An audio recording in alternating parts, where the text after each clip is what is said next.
Donald Trump's announcement about suspending and ending the program that is known as DACA, Deferred Action for Childhood Arrivals, is one that resonates badly on many, many levels. First of all, for the impact it will have on hundreds of thousands of young people who have known no home except the United States of America. Secondly, for the message it says, which is that the hateful rhetoric of the Donald Trump presidency was not just talk, that it is also being backed up by action, as it was during the his actions on the Muslim ban. So here to discuss that with us now, and that editorializing is of course strictly my own, but here joining us now to discuss that is Mehrdad Azemun. I believe I've got that right. I know Mehrdad, but I may have mispronounced his name. I hope not. Mehrdad is the National Policy Director for National People's Action. He is also very familiar with the subject of immigration rights. And Mehrdad Azemun, did I pronounce your name correctly, first of all? Last name is Azemun, and it's now People's Action, post-merger. So no longer National People's Action, but just People's Action. Okay, well, I got it close. And by the way, if it makes you feel any better, my name gets mispronounced all the time on media and elsewhere. Yeah. And like yours, it's phonetic. So there's no excuse. So I apologize for that. But first of all, okay, so we've had Trump's decision on his announcement, anyway, of a decision. I don't know if the formal executive order has been written yet, but he's made it clear 6 months and the program ends. So first of all, what are you hearing from the field about this? How are the various affiliates of People's Action and the other groups you work with and the individuals you work with, how are they taking this news? So once the initial shock wore off, because we have many grassroots leaders who are directly affected, who have really seen their lives thrive and have felt some sense of liberation through the DACA program.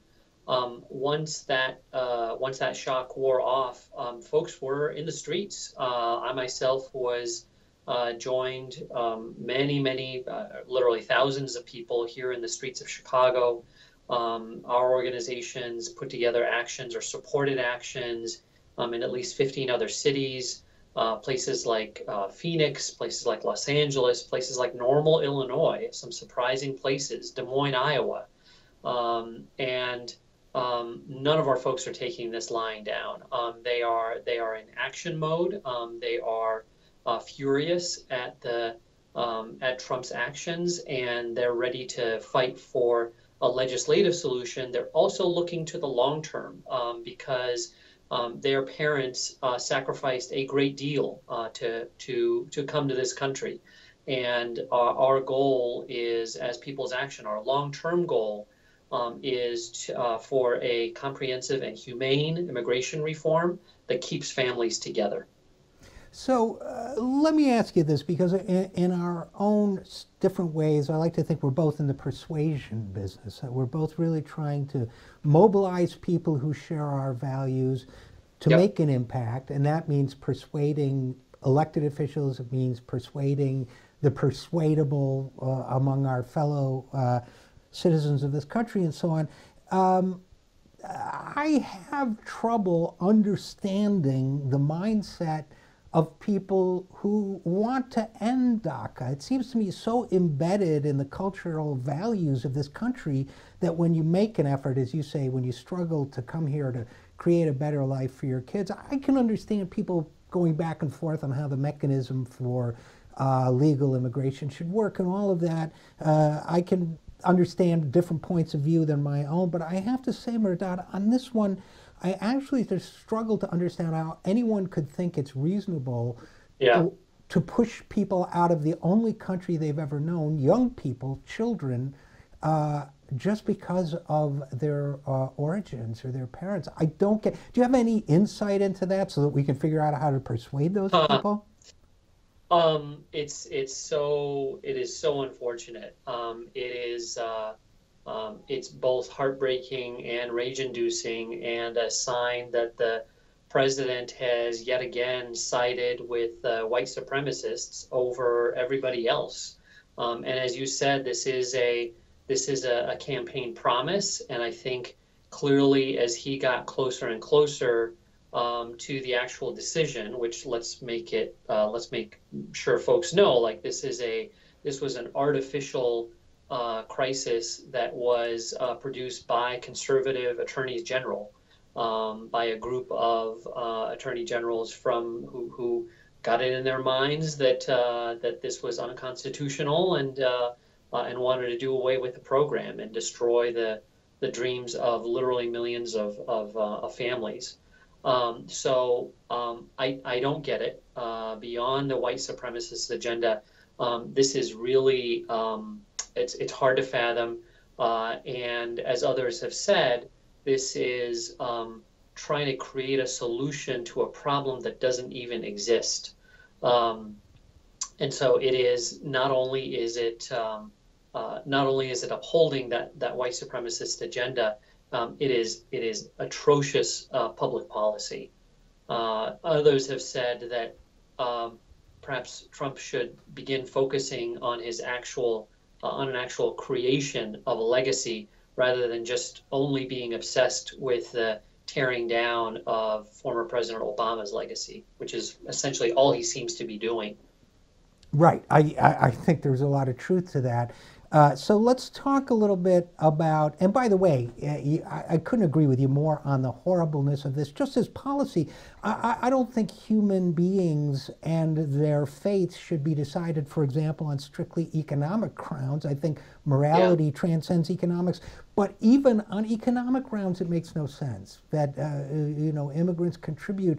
There are study after study showing what immigrants contribute to the economy. So I guess I would ask you then, how do we organize against what Trump is doing and protect these kids? Hopefully, and of course it includes young adults as well. But how do we organize to A, protect them, but B, do so in a way that reinforces the issue of immigration justice in general? Yeah. I think it's a great question. There's a lot that people can do. One is we want to make sure that the voices of so-called documented people are really front and center in this debate. And I think the undocumented grassroots leaders have just done such an incredible job. I've been involved in the immigration debate in various immigrant rights battles on the state, local, and eventually national level for over a decade. And when I first got involved, there were a lot of non-immigrants who did a lot of speaking for other immigrants, for immigrants themselves, and recognized that they were trying to do the right thing, but it's just so much more powerful and necessary to hear from immigrants, particularly undocumented people themselves. So I think that's important. The thing that people can do for listeners, for viewers, they can go to, I can double check the URLs, but it's Defend DACA, so defenddaca.org right away. And there's still actions that are happening. A bunch happened on Monday, the day of the decision, but there were ones that happened Tuesday, Wednesday, yesterday, Thursday, tomorrow. I know there's some already happening next week. So I think it's really important that folks get into the streets and really make visible this, just how folks are feeling about this, the fact that there's outrage. I think step two is let me just jump in for a second, Mehrdad, to say we've just checked, and it's defenddaca.com. There you go. Thank you. Thanks so much for checking. Absolutely. And so you were saying now the next step. Yeah. And the next step is to fight for the, again, short-term but very important legislative solution. Like it or not, Trump has set off a six-month timeline. I know he's seemed to waffle a little bit at it since then, at least by tweet. However, we're faced with this 6-month timeline. It's, whittling down. It's already Monday, Tuesday, Wednesday, the fourth day. We have 4 less days towards that deadline. and it's important that we really force Congress's hand, both Democrats and, of course, Republicans. There's a second URL that folks can, and actually, let me go back to, if you go to defenddaca.com, there is a short list of members of Congress that folks can call. I think the most important one on that list is Speaker Paul Ryan. And we really want to ask Speaker Ryan for a vote on a so-called Clean Dream Act, a vote that doesn't include anything, and of course, including anything in a single cent of money for the wall on the U.S.-Mexico border. Talk about atrocious public policy. So we really need a vote from Speaker Ryan on just the DREAM Act just by itself. So a legalization and a path to citizenship for undocumented young people.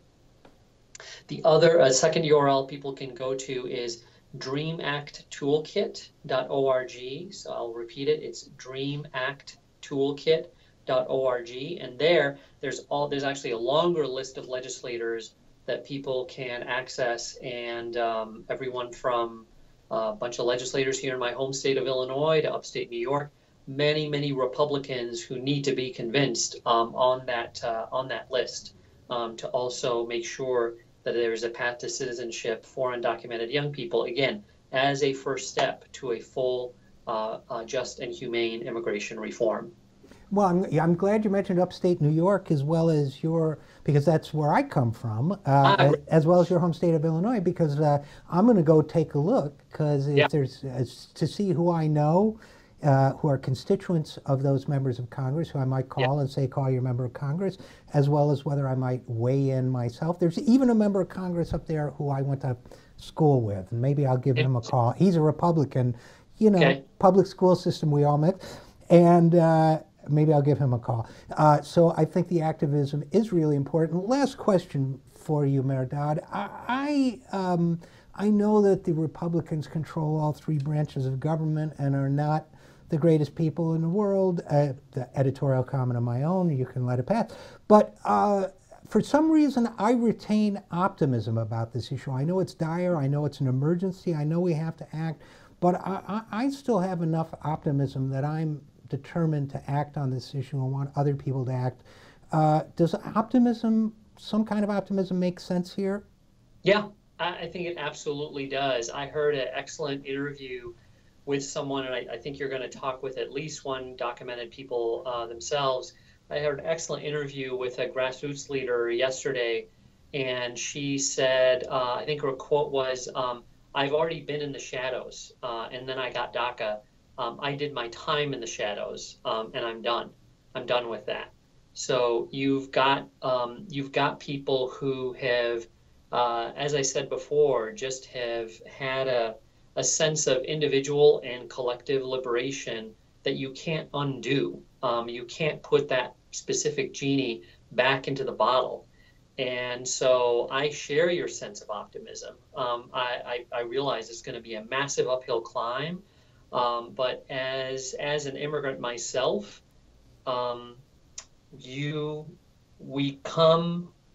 resilience is in our DNA.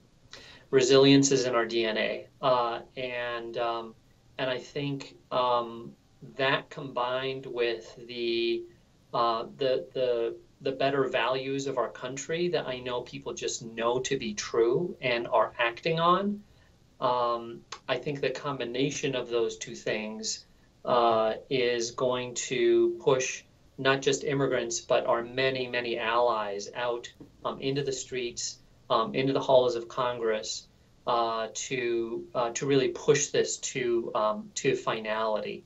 So it's the combination of those two things that also make me optimistic. I share that with you, Richard. Well, good. Well, optimism also is a key to successful action, I think. So yeah. From optimism to action, Mehrdad Azemun, who is National Policy Director of People's Action, thanks so much for all your great work, and thanks for coming on the program. Thanks for having me, and thanks so much for everything you do for the show. Thank you.